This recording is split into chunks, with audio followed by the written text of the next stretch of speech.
Hola, soy Fran Valverde y este audio es para explicaros que esta es la versión en YouTube de nuestro programa Aprender en Fotografía, el podcast. Tened en cuenta que solo es audio, todos estos capítulos que subimos son en audio, son la transcripción de los programas que vamos colgando cada miércoles y cada viernes, tanto en iVoox como en iTunes.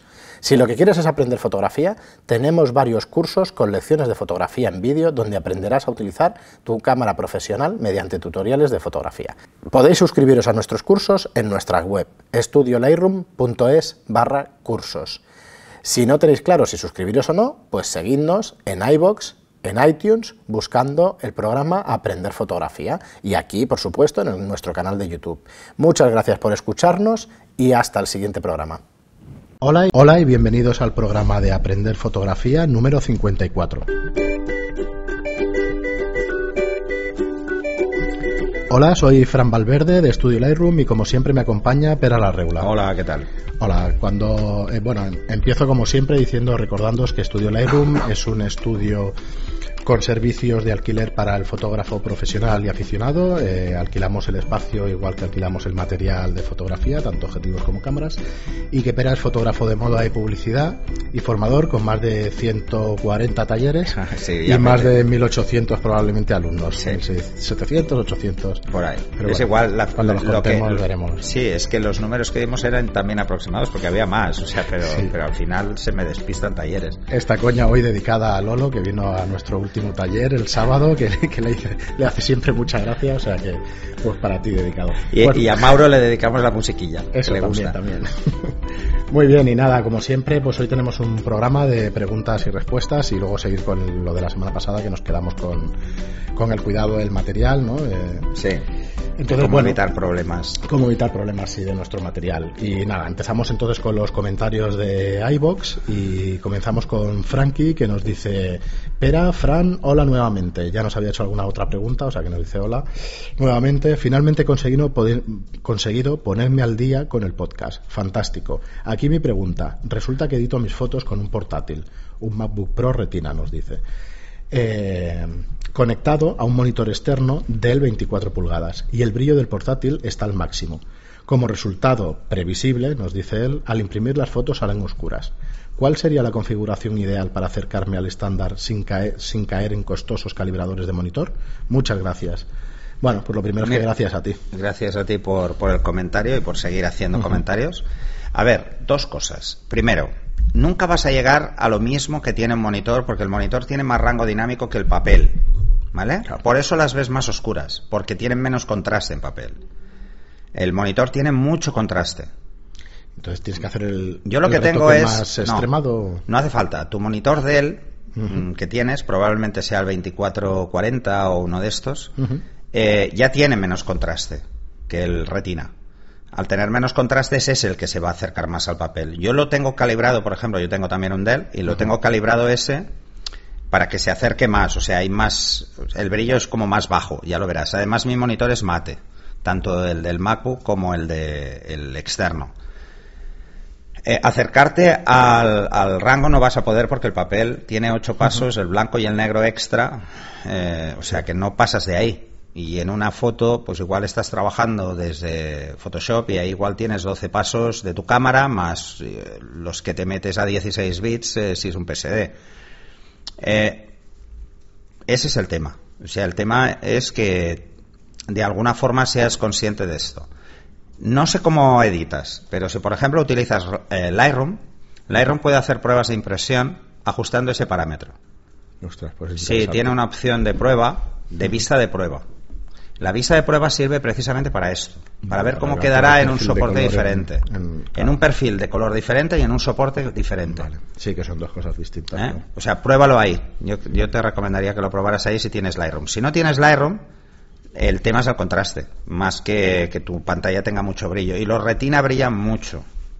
Sí. Bajar el brillo no sirve. O sea, por mucho que tú bajes el brillo e intentes cuadrarlo, verás que entonces no te cuadran otras cosas. O es un tema de rango dinámico. Que tengo yo aquí uno delante y lo que pasa, claro, lo bajas, pero tienes más reflejo, entonces te cuesta más editar también. Muy bien, pero pues nada, seguimos con Alex, que nos dice: buen podcast, interesante y muy bien explicado para ser temas tan difíciles de explicar sin imágenes. Bueno, claro, es lo que se procura, ¿verdad? Es complicado. Sí, es complicado. Muy bien, Alex, pues eso, muchas gracias. Y el siguiente es de otro Alex o del mismo, la verdad es que no lo sé, ya nos lo aclararás. Dice: en esta charla me ha quedado muy claro el porqué de una dificultad técnica que he tenido en un viaje al Ártico con una Sony Alpha. Lo primero es vaya suerte de irte al Ártico exacto. para hacer fotografías o para hacer cualquier otra cosa, pero bueno, eso para empezar. Pero bueno, lo primero que tienes que decirle a tu cámara que es que aguante el Ártico, pues ya es de puta madre. Ya es un logro ya. Sí. Dice: sufrí serias dificultades para poder exponer, ya que a altas obturaciones me obligaba a diafragmar a f22, incluso montando NDs, filtros de densidad neutra, en la cámara. Resultado: fotos con alta difracción y un tono general marrón sepia sin vivideza. Ahora entiendo por qué, gracias.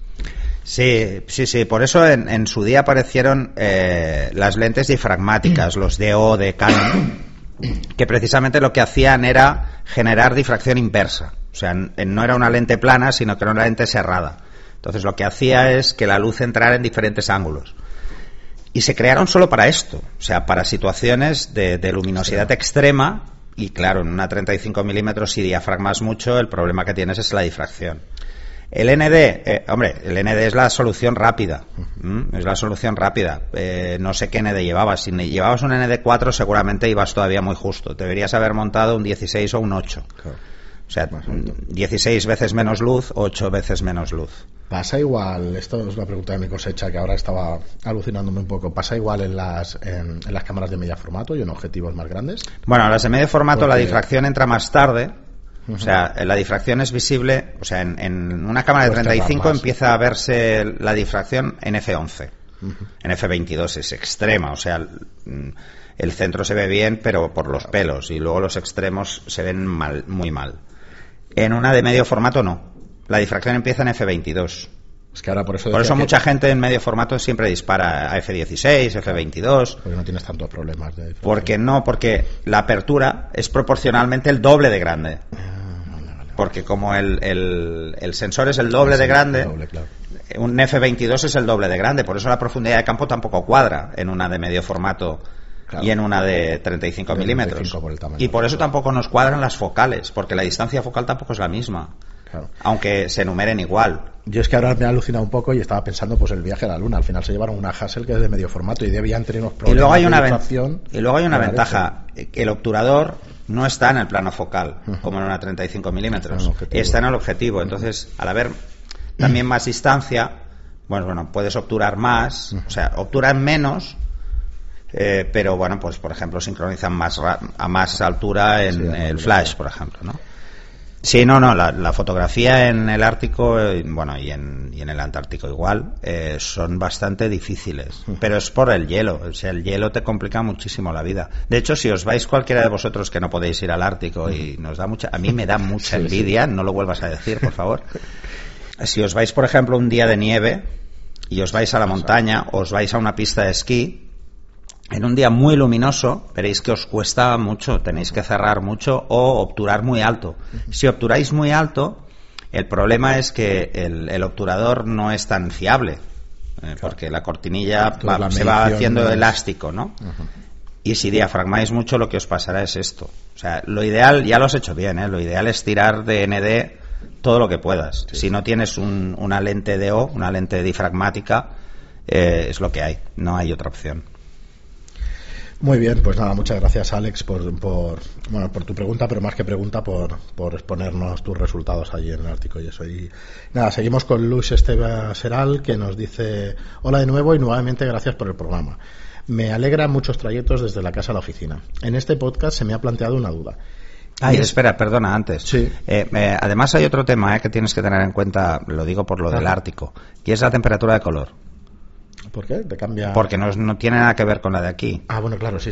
¿Vale? Conforme te acercas a los polos, la temperatura de color sube.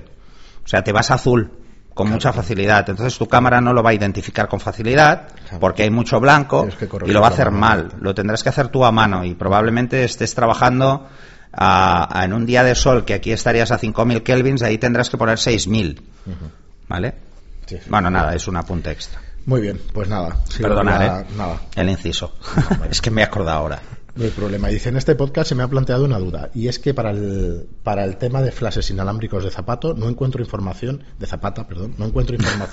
acerca de si son compatibles los emisores Godrox con flashes Nissin, ambos de la misma frecuencia 2,4 GHz. Ya que vosotros trabajáis con mucho material de este tipo, igual tenéis la respuesta. Seguid así, chicos, que cada día lo hacéis mejor. Vale. A ver, fácil.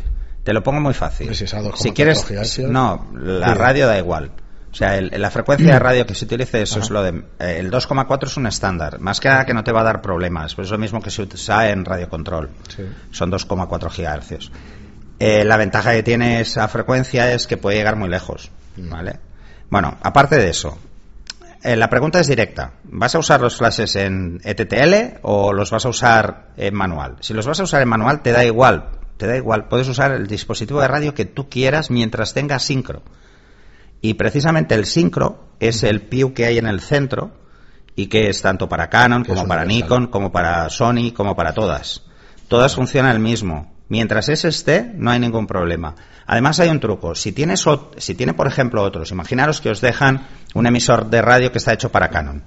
¿Vale? Pues cuando lo pongáis en la zapata, cogéis y ponéis un papel que tape los 4 PIUs que hay, los 4 contactos del ETTL, que los deje tapados, o una cinta de celo, antes de montarlo. Para que no hagan contacto, porque no harán contacto en el que les corresponde. Y entonces solo os funcionará el central, que es el de sincro, y os irá con cualquier cámara. Pues muy buen truco, porque luego tienes dudas. Sí, si tú quieres anular el TTL de un emisor de radio, esa es la forma más sencilla. Y ya está. La otra es coger y decir, bueno, deja que los contactos hagan lo que quieran, y entonces conectas el cable sincro al emisor y a la cámara. Entonces ignora la zapata. Si está conectado el sincro, la zapata ignora. Y entonces es un sincro, simplemente le dice dispara y no dice nada más. Sí, esto nos puede pasar o nos pasa en alguno de los talleres donde vienen personas con la zapata Sony y tal, y bueno, y que es un poco más especial el conector. Bueno, a ver, ese problema lo tienen los fabricantes, porque la zapata es estándar.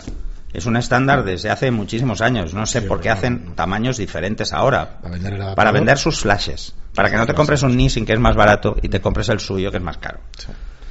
Me parece una barbaridad, y esto debería ser, o sea, si el 35 milímetros es un estándar y hay tantos fabricantes que trabajan en él, debería mantener una serie de cosas que son estándar, como son todos los accesorios, sobre todo para estudio, porque es una barbaridad. Bueno, pues nada, Luis, espero que te haya aclarado el tema, y seguimos con Sebastián Encina. Nos dice, muy bueno el podcast. Pregunta, ¿cuál es su difusor preferido cuando usan flash de zapata? ¿Y por qué? Dice, algunos fotógrafos utilizan el flash mirando hacia atrás pregunta, ¿y por qué algunos fotógrafos utilizan el flash mirando hacia atrás de la cámara? Saludos desde Corrientes, Argentina. Pues nada, saludos a ti. A ver, el flash hacia atrás tiene solo sentido si yo tengo una pared blanca detrás. Para que rebote y hacerlo. Para que rebote atrás. Es una forma de hacer que una luz puntual, que es el flash, sea más grande porque pega en la pared. Si no hay pared detrás o el techo es muy alto, poner el flash hacia arriba es una tontería, a no ser que tengas un Stoffen. Un Stoffen es un difusor que es como una capucha translúcida blanca que lo que hace es dar una luz omnidireccional, o sea, a todas direcciones. Se pierde muchísima luz haciendo eso, muchísima, pero muchísima luz, porque la luz se abre muchísimo. A ver, hay mucha leyenda urbana con el tema del flash. Sobre todo el no ponerlo directo contra la persona, porque entonces brilla más. Bueno, hay más contraste, pero bueno, depende. Puedes hacer muchas cosas. Puedes ladearlo un pelín para que no le dé de lleno. Mil cosas, ¿no? A mí el que más me gusta es el Stoffen, pero frontal, porque suaviza ligeramente. Y luego las placas de rebote. Espera, que creo que tengo una aquí. No la he traído. Que simplemente es como una... bueno, es para rebotar la luz. Simplemente pones el flash recto hacia arriba y es como la tarjeta de brillo ocular, pero mucho más grande, y entonces ya pensada para que envíe luz hacia adelante y no sea una caída tan rápida. Lo dicho, Pues, entonces el flash es casi la asignatura pendiente de la mayoría de fotógrafos y siguen usándolo de una forma demasiado peculiar a veces. Yo lo he visto en prensa mucho. Se han acostumbrado a usarlo de una forma, no los cambies porque no van a cambiar, pero hay formas mucho más eficaces de usarlo.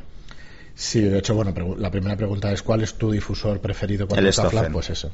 Ya está respondida con es eso. como una capucha, ese va muy bien. Sí. De todas formas, yo no uso difusores. O sea, juego con los flashes directos, me evita muchos problemas, la sombra queda detrás, mil cosas. Entonces es mucho más fácil. Si realmente quisieras hacer algo muy fino, ya no sería prensa porque irías muy cargado con cosas. Pero sí que hay, por ejemplo, mini ventanas. Si te gusta una luz más blandita, pues una ventana pequeña siempre va bien. Hay de todo. Además hay fabricantes chinos súper baratos para esto. Muy bien, pues nada, Sebastián, muchas gracias por tu pregunta y saludos a Argentina, que siempre hace gracia escuchar. Bueno, yo lo llamo Stoffen, igual se llama de otra forma, pero ahora que lo pienso. Es la cazoleta esta blanca que va con es una capucha, es luz omnidireccional y ligeramente más blanda porque es blanco, es translúcido, blanco. Muy pero bien, te va a restar como 2 o 3 pasos, una barbaridad. La luz, o sea que hay que darle caña al flash. Seguimos con JP Quiroga, que nos hace una sugerencia. Nos dice: me gustaría un podcast sobre fotografía deportiva. Ahora mismo estoy empezando como freelance y llevo en fotografía muchos años y este podcast es el mejor que he oído. Pues que me encanta. Nos dice, pues muchas gracias. Pues muchas gracias. Y nos lo apuntamos porque creo que es un tema para hacer un monográfico. Sí. Además es curioso porque una de las cosas que la mayoría de gente no tiene claro, y es una cosa que yo he insistido ya en varios podcasts, es leerse las especificaciones técnicas de los objetivos. Pues gente que se mete en hacer deporte y no ha mirado, o sea, está usando un objetivo que no es adecuado o por velocidad de foco no es adecuado. Entonces, bueno, claro, eso es importante. Te vuelves loco, oye, que no me enfoca. Sí, la gente piensa que la ráfaga es lo más importante para deportes y no es verdad. No es verdad. Lo más importante es un objetivo que sea rápido enfocando, porque vas a tirar de servo constantemente. Pues sí, nos lo apuntamos y hoy acabaremos con los consejos sobre el material de fotografía y probablemente en el próximo de preguntas y respuestas haremos lo de problemas, acabamos y en el siguiente. Muy bien, y nada, seguimos con Marc, que precisamente nos dice eso, que me uno a la petición de un podcast sobre fotografía deportiva y aprovecho para preguntaros si haréis algún taller de iluminación en Valencia. Me encantaría poder asistir al taller, alguno de vuestros talleres, y ahora mismo me resulta muy complicado ir a Barcelona. Saludos y una vez más enhorabuena por este podcast y gracias. Estoy aprendiendo muchísimo con vuestras explicaciones semana a semana. Pues nada. En Valencia he hecho muchísimos talleres en Llum Studios, o sea, pero muchísimos. Aquí un saludo a los de Llum, a Carlos. Sí, o sea, a mí me encanta, o sea, yo encantado, yo voy a cualquier parte de... Sí, a ver, realmente yo os explico el tema es hacer quórum. Claro, el plan a largo plazo no sabemos tampoco. A ver, nosotros no hemos empezado con un plan sabiendo lo que vamos a hacer dentro de un año, pero en principio si la aceptación de este podcast sigue de esta manera, pues probablemente se monten algún taller en Madrid y algún taller en Valencia, pero digamos unificar puntos de la geografía española para que esté más cerca de ese punto se pueda acercar, pero a ver, no creo que hagamos más de 2, 3. Yo lo que hacía antes era por cada 5 talleres de Barcelona y Madrid hacía uno en Bilbao, en Bilbao, anda que yo estoy fatal, en Bilbao, hacía uno en Bilbao, uno en Valencia y uno en Sevilla. Y eso eran como puntos estratégicos, la gente se puede acercar a Bilbao, de hecho. Vale. Es que me acordaba de la broma. Sí, de la broma. Sí, por nosotros encantados, vamos. Sí, bueno, a ver, lo que quería decir con eso es que digamos que se irá desarrollando el podcast, iremos viendo pues por dónde tenemos más gente. A ver, en Madrid no es la primera vez que nos lo piden, ya hay 4 o 5 personas. Bueno, han llegado peticiones, me han llegado correo de a ver si voy a Argentina. Digo, bueno, Argentina me pilla un poco más lejos. Tendrá que ser un poco más lejos, pagando los gastos de transporte. Exacto. Muy bien, y además hay que ir a Perito Moreno, o sea, hay que pegarse un paseo por la Pampa, o sea que no, hay que hacerlo más largo. Pero bueno, sí, realmente la idea sí que es el año que viene pues montar alguna cosa fuera y tal, y ya ir anunciándolo en la web y ver si tiene salida y se puede hacer.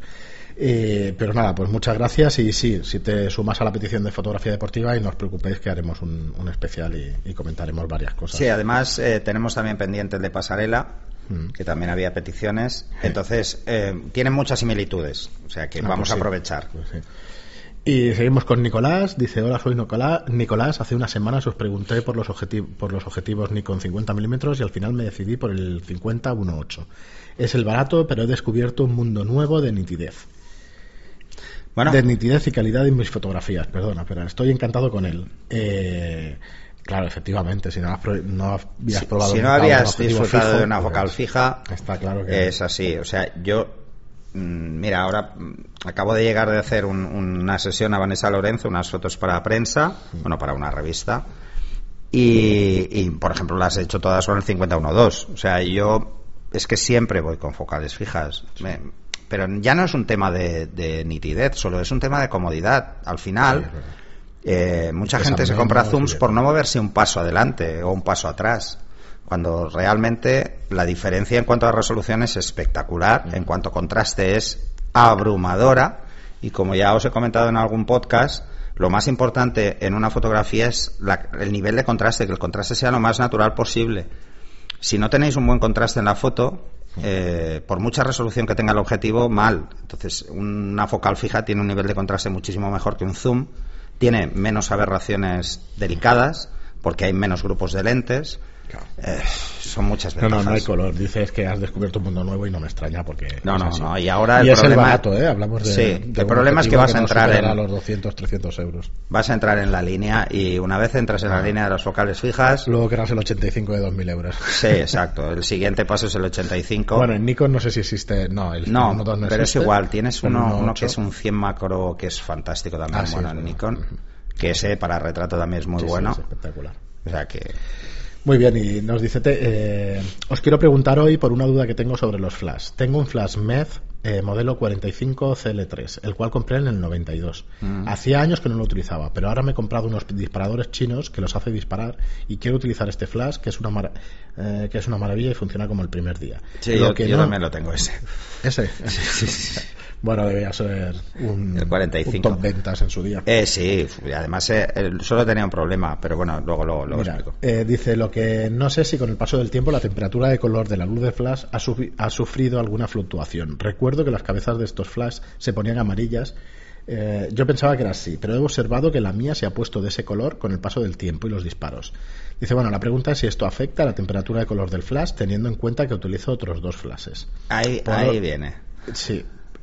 Vale, pues ahora lo respondemos y ya acabo con el comentario. Dice, por otro lado, sobre la duración de los podcasts, deciros que se me hacen cortos, que todas las mañanas miro a ver si habéis puesto uno nuevo para escucharlo y No. De momento son 2 días a la semana. Un saludo y muchas gracias por el trabajo que hacéis. Sí, son los miércoles, hacemos el curso de iluminación, y los viernes que hacemos esto de las preguntas y respuestas vuestras. A ver, lo del MEDS. Los MEDS de las series más antiguas, los nuevos no lo sé, tenían un problema, y es que no tenían sensor de temperatura. Entonces, si disparabas mucho, se quemaban, ¿vale? Sí, yo he quemado un par. Claro. Se quemaban, no había sensor de temperatura, y entonces si le dabas mucha caña, disparando muchas ráfagas, al final te podían explotar. ¡Puah! Y se quedaban... Y se ponen amarillos precisamente por lo mismo, porque se calientan mucho y no se desconecta. Pero amarillo, el plástico. El plástico se quema. Al final se te está quemando y va cogiendo. Y varía la temperatura. Entonces la solución es muy sencilla. Es poner un acetato azul. Ya está. Pones uno azul y entonces te compensará. Te va a restar un poco de luz, pero bueno, es un flash que va muy bien. Va muy bien. Seguirás aprovechando tiempo. Sí, lo puedes aprovechar perfecto. De todas formas, las variaciones que vas a tener de temperatura van a ser muy pequeñas. Tampoco me agobiaría demasiado. Yo me he dado cuenta que, por ejemplo, con los Canon nunca se ponen amarillos. ¿Sabes las burbujitas esas? No, bueno, sí, a veces os saldrán unas burbujitas en el centro, que es del calor, pero muy poco. Sí. Pero, por ejemplo, todos los Canon que tengo no están amarillos, y encima soy fumador, deberían estar amarillos todo, hasta la cámara, pero no se ponen. Igual es porque la cámara es negra y no coge tono. Muy bien, Nicolás, pues nada, muchas gracias, y eso, recordarte que si nos esperas cada día, pues todo llegará. Haremos un podcast diario, pero igual tardamos años. Sí, igual tardamos un poquillo. Vale, pero que sepáis que ahora son los miércoles, y los viernes pues a las 7 de la mañana se programan para que salgan siempre esa hora. Y nada, el último por hoy, José Domínguez nos dice: primero, daros la enhorabuena otra vez por vuestro programa, que es fabuloso. Mi pregunta sobre los modificadores es: cuando fotografías dentro de un lugar, como una iglesia y demás, y estás haciendo una boda, ¿cómo puedo hacer que el destello del flash no sea tan acentuado y de esos brillos en las caras que son tan feos? Gracias. Perdón, a ver, que me he perdido una parte. El tema de los brillos, dice, cuando fotografías en un lugar, como en una iglesia y haciendo una boda, ¿cómo puedo hacer que el destello del flash no sea tan acentuado? A ver, y de es esos luz brillos dura, en las caras perdona, es que me había despistado. Es luz dura. Es luz dura, vas a tener contraste seguro. O sea, esto no lo vas a poder evitar de entrada, salvo que no suavices la luz. La solución más sencilla casi siempre es separar el flash de la cámara, ¿vale? Ya sea con un cable o ya sea por radio. Esa es la solución más sencilla. Más sencilla porque no hace falta que le pongas nada al flash, pero eso es más costoso. La otra opción es que utilices una mini ventana para hacer la luz un poco más blanda. Pero casi siempre es porque le dais todo el peso de la luz al flash, o sea, no cogéis nada de luz ambiente.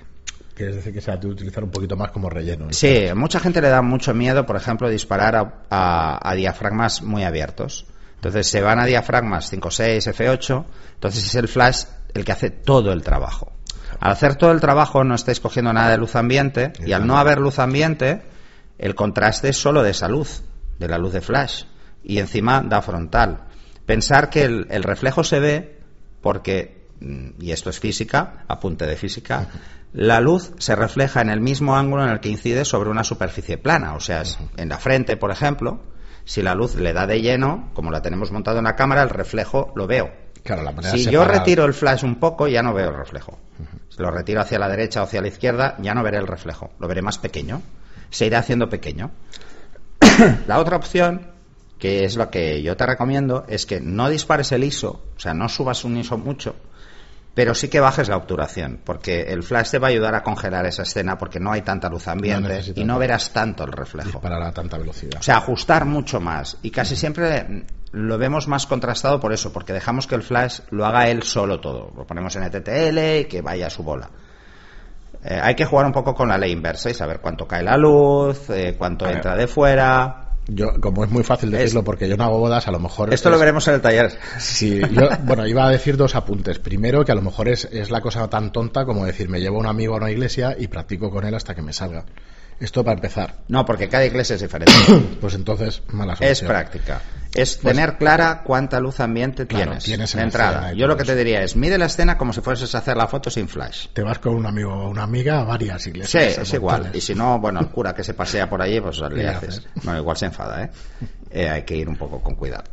Y nada, y simplemente juegas a ver cuánta luz ambiente hay. Intentar hacer una foto sin flash. A partir de ahí, haces que el flash trabaje solo un poco, quiere decir que rellene un poco la escena. Que rellene la escena. Si rellena la escena no verás tanto el brillo, no verás tanto el reflejo. Cuesta un poco más, hay que tener mejor técnica en ese sentido, pero hay que intentar jugar siempre a una cierta suma de luces para no romper, sobre todo en una iglesia es muy fácil romper la escena. Sí. O sea, el otro día, por ejemplo, lo vimos en el taller de boudoir. Lo que hay que mantener es la escena. O sea, si la luz entra por una ventana o entra por un ventanal de la iglesia, hay que mantener esa escena, que es lo que le da un aspecto bonito.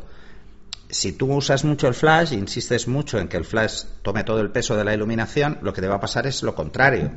Te vas a cargar la escena. O sea, no vas a aprovechar nada de la escena, vas a ver el fondo muy oscuro, te tienes que poner muy lejos para captar mucho fondo. Bueno, sí, te entiendo. Pues este apunto por un lado, ¿no? Que a ver, que al final que se practique y eso era una tontería. Vete a una iglesia, es verdad que todas cambian, pero bueno, que practiques en un montón. Y además, luego que las iglesias están orientadas para horas concretas, se construyeron así. Claro, entonces hay horas del día buenas. Normalmente las bodas se suelen hacer en esas horas, que entran pues por el rosetón, si es una iglesia muy grande, o por los laterales y tal. La hora del día, dependiendo de la orientación de la iglesia, es fundamental. O sea, antes de hacer una boda, lo ideal es ir a la iglesia y a la misma hora que es la boda para ver por dónde entra la luz. Si realmente, y además te vas a quitar nervios por un tubo, si no estás acostumbrado a hacerlo. Si controlas más la situación, seguro que vas a controlar. A ver, yo hago muy pocas bodas precisamente porque las hago en demand. Pero yo hago esto, a mí me gusta, pero quizá es porque soy muy de la vieja escuela. Me gusta ir, ver el sitio, ver dónde me voy a poner, tener más o menos cosas claras. Yo eso os lo recomiendo a todos. O sea, en el único sitio que no recomiendo que hagáis pruebas previas, no pruebas previas, sino veáis la luz, porque yo ese día no me llevo ni la cámara. Me llevo un fotómetro a veces, pero ni la cámara. Es, por ejemplo, en un juzgado, ¿no? Porque ahí vais a tirar de flash. Normalmente no hay ni una ventana, son habitaciones pequeñas, o sea, techos blancos. O sea, normalmente no vais a tener problemas, son fotos muy fáciles. En una iglesia hay que jugar con el ambiente, con la luz ambiente. Pues uno de los apuntes era ese, que practiquéis, y otro es que, bueno, que podíamos dedicar algunos programas al tema de fotografía de bodas, que cuando acabemos el curso de iluminación y tal, pues podemos incidir sobre el tema ese. Sí, las bodas van muy bien para mucha gente porque se ven muchas situaciones diferentes en una boda. Entonces, a lo largo de un día, claro, son un montón de la horas. gente que tiene mucho miedo al flash, de verdad, si tenéis miedo al flash y a usar el flash y a jugar con el flash, no empecéis por bodas. De verdad, porque vais a sufrir muchísimo.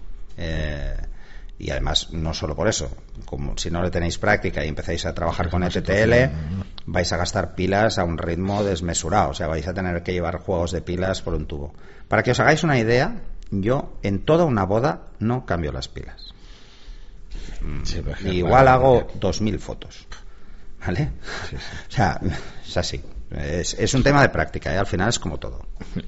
Muy bien, pero pues nada, no tenemos más preguntas por hoy, que estamos muy contentos, la verdad, de todo el feedback y todas las preguntas que nos llegan, porque cada semana podemos llegar a un programa de vuestras preguntas, pero sí nos hayamos quedado pendientes de terminar los consejos para cuidar el equipo, ¿vale? En situaciones además bastante frecuentes. Sí, sin alargarnos mucho, pero bueno, llevamos media hora, 5 o 10 minutos más. Sí, y al menos acabamos esto. O sea, os decía en el anterior capítulo que no dejéis nunca el objetivo montado con la cámara sobre una mesa apoyado sobre el objetivo. Mejor que pongáis el objetivo hacia arriba, mirando al techo, precisamente para evitar que la bayoneta del objetivo pues coja holguras.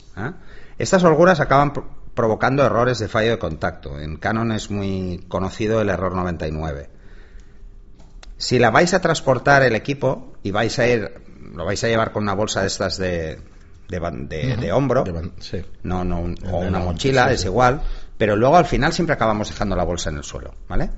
Llevar la cámara desmontada, porque los golpes, los impactos con la cámara, la bayoneta, sufre mucho. Entonces, mejor que la llevéis desmontada. Siempre que transportéis el equipo lo desmontéis, porque si se os cae la bolsa, es muy fácil que reciba un impacto demasiado fuerte, y poco a poco estos impactos van haciendo que se vaya entiendo que hablamos a largo plazo, que en un mes no vais a notar nada. Luego, claro, en 3 pensar años... que la carcasa de la tapa de la pupila de entrada, la grande, la que da la luz, es muy fina, pero la tapa que lleva abajo el objetivo es muy gorda.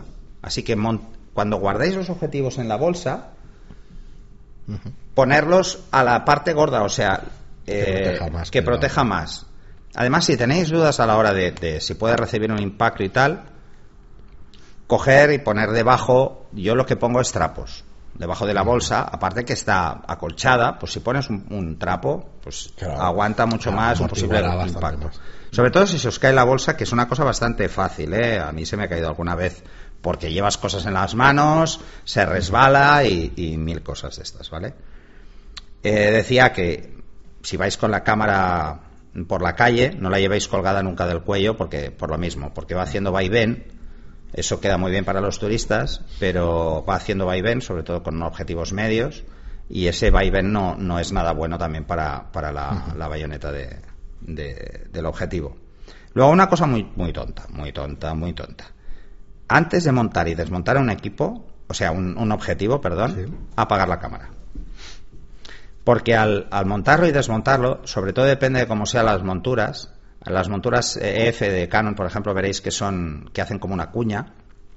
Estamos haciendo que rocen los contactos.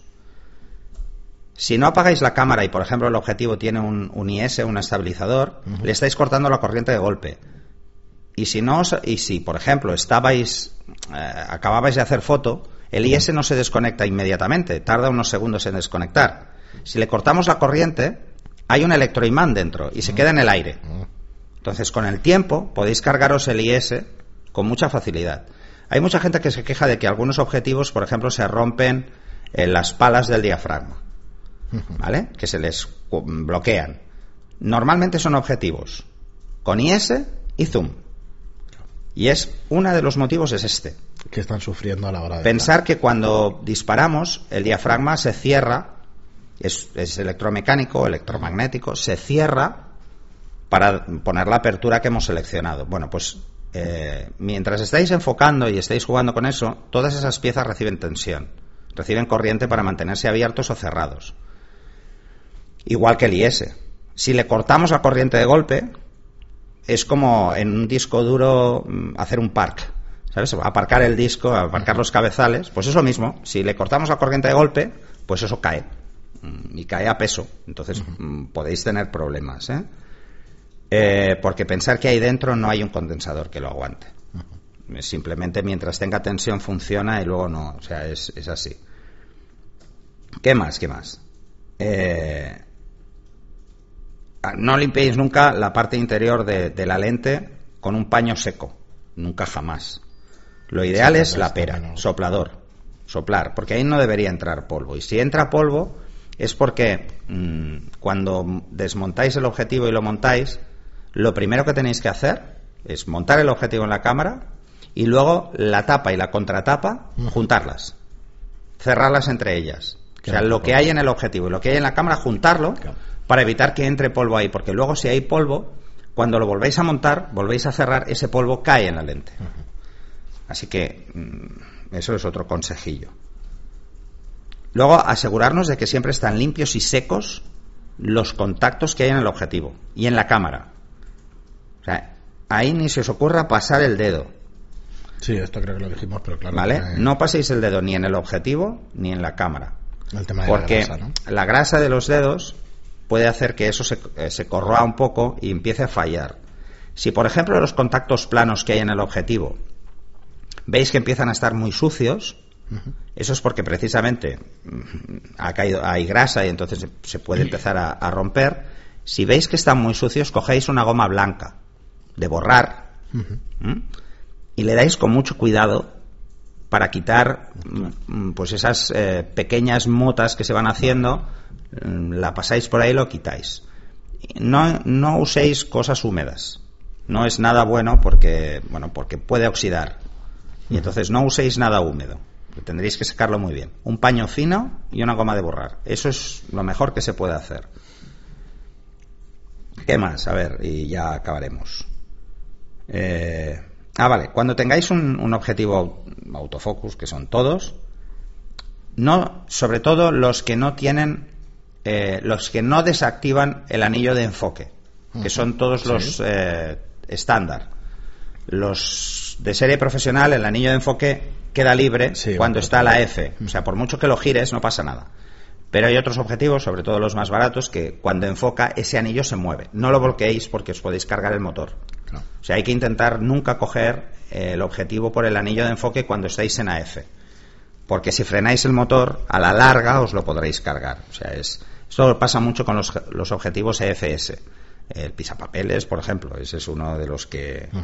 Entonces, en los objetivos de la serie profesional, por ejemplo, no os pasará, porque no hay ese desplazamiento anillo del externo. O sea, el anillo externamente no se mueve. Antes de quedaros con esto, fijaros, cuando enfocáis, si se mueve el anillo, entonces no lo toquéis nunca. Intentar coger el objetivo siempre por una zona que no lo aguante. Muy bien. No sé y si luego, ¿tienes algo más? Lo único es eso, limpiar el cuerpo, por ejemplo. ¿Cómo se limpia el cuerpo? El cuerpo hay que limpiarlo, el cuerpo de la cámara, porque mucha gente pues no lo limpia y al final pues parece aquello... Va acumulando polvo y luego cuando montamos y desmontamos, ese polvo acaba entrando dentro de la cámara, ¿vale? Entonces, soplador, una pera, y luego con un paño seco, y ahí da igual, porque suelen ser de plástico o de magnesio, y coger y frotar bien, o sea, frotar bien las zonas de junta, que cuesta mucho. Y si no llegáis, pues un bastoncillo de las orejas, lo pasáis siempre con la cámara tapada y apagada, para que así podáis jugar con los botones y limpiarlos bien sin que empiecen a hacer tonterías, ¿vale? Lo que más hay que cuidar es el botón de disparo. El botón de disparo hay que procurar que siempre esté libre de polvo alrededor, porque si va entrando, poco a poco os irá haciendo el disparo cada vez más duro. Entonces ahí con la pera le dais bastante para que con la cámara boca abajo para que caiga cualquier polvo que se haya acumulado dentro. Así que por lo demás, luego cuando queráis limpiar el objetivo, sí, podéis usar dos opciones: o comprar Eclipse, que se utiliza también para limpiar el sensor, que es metanol. Pero lo más sencillo para limpiar la parte exterior, los objetivos, por ejemplo, es que compréis isopropílico, alcohol isopropílico. Vale. A ver, lo importante es que sea un alcohol que no deje rastros, que no deje residuos. El isopropílico no deja residuos, y para que os hagáis una idea, ¿vale? Un Eclipse pues puede costar 50, que son de 50 mililitros o 59 mililitros, entre 6 y 8 euros. Una botella de isopropílico de litro vale 3 euros. Sí, sí. Y es nada, es solo es que mojar el paño. Nunca tenéis el alcohol directamente contra el objetivo, Mojar el paño y limpiar. Y limpiar en círculos tanto la parte exterior como la parte interior. Dar cera, pulir cera. Exacto, dar cera, pulir cera. Pulir cera. Sí, estamos muy Miyagi total. Bueno, pues nada, lo dejamos aquí, ¿no? Sí. Ya iremos dando algunos consejillos de estos más porque siempre van bien. Estos son generales de uso y mantenimiento. Bueno, y una cosa importante. Cuando viajéis, creo que lo dije, cuando viajéis, ahora no lo sé, aparte de llevar los objetivos desmontados, sí, ¿vale? No llevar la cámara nunca montada cuando vayáis en avión, tenéis que tener en cuenta un poco también los cambios de presión, los cambios de temperatura que hay cuando cambiáis. Por ejemplo, imaginaros que os da por iros a Camboya, ojalá, ¿vale? O a Laos, sitios que la humedad es muy fuerte, ¿no? Lo ideal es coger y los objetivos llevarlos en una bolsa de estas de sello, como las que se usan para congelar, meter los objetivos dentro y sellarlos con una bolsa de silicona de esta de antihumedad, ¿vale? Que no tenéis antihumedades de estos, chismes de estos, que además os podéis... La gente los tira, yo los guardo. Sí, yo también. Yo los guardo precisamente por los viajes. Pues en cada bolsa metéis una, ¿vale? Y lo cerráis. Eso es para evitar sobre todo que se genere condensación dentro. Que no tenéis de esto, muy fácil. Igual canta mucho en la aduana, pero bueno, os compráis una bolsitas de estas de tela que hay, o cogéis una bolsa de té, quitáis el té, ¿vale? Y ponéis arroz. Vale, también el arroz es un secante natural y entonces evitará que se genere, y la cerráis bien porque si no el polvo de arroz es asqueroso, ¿vale? Y la metéis dentro y es lo mismo. Por ejemplo, si un día se os moja mucho el objetivo, lo metéis en una bolsa con una bolsita de arroz al lado y va a ayudar a que absorba la humedad. Muy bien, Pera, pues nada, lo dejamos aquí y como siempre os digo, os agradeceríamos enormemente, pues para que el programa tuviera difusión, pues una valoración de 5 estrellas en iTunes y un me gusta o un comentario en iVoox. Bueno, igual nos hemos pasado de duración de este programa, pero ahora que lo veo. Pero bueno, ya nos diréis qué os ha parecido. Así que nada, muchísimas gracias por escucharnos y hasta el próximo programa. Hasta el próximo. Hasta luego, Pera.